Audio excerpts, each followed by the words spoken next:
Hey McGinn, welcome back to our latest read aloud. We are here on Monday, 2 more weeks in the school year, and I'm glad to be still doing this with you. We're going to open up the week with a story that is called Samson, the Piranha who went to dinner.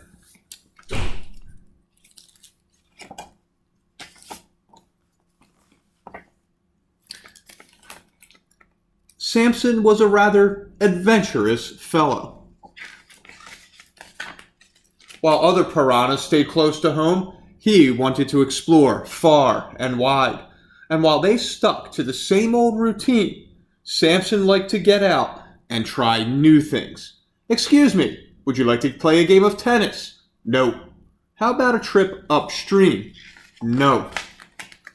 Most of all, Samson dreamed of eating fine food at the fanciest restaurants. But while he drooled at the thought of luscious lily linguine and crispy kelp cakes, the other piranhas ate the same boring food day after day. So every day Samson ate alone, until one morning he saw something he thought might change their minds. Fancy restaurants opening today. Perhaps you gents might care to join me for a... No way, not for me. Silly Samson, a restaurant is no place for a piranha. Perhaps they were right. With their fearsome features and terrible teeth, piranhas weren't really welcome anywhere, let alone in fancy restaurants.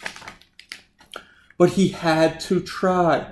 So Samson set off alone and soon arrived at the first restaurant.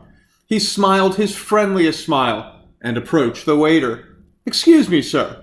I was wondering if I may... Salty mother of mackerel! Piranha! His friends were right.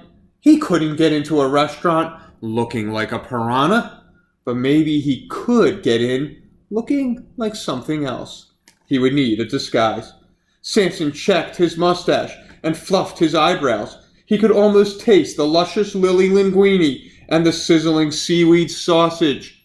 Pardon me, but I believe you have a reservation for Samson Piranha? Let me see. Of course, Mr. Rana. Right this way, please.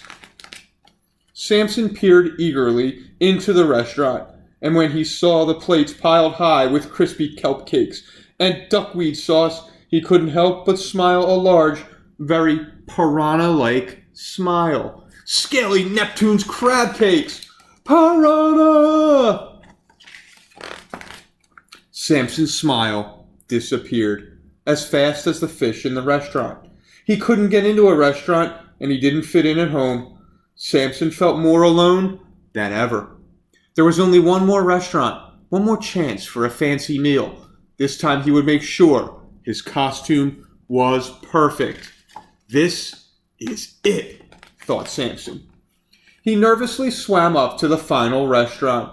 Excuse me, my name is Mr. Rana, and I have a reservation this evening. Ah, Monsieur Rana, of course. Right this way, please.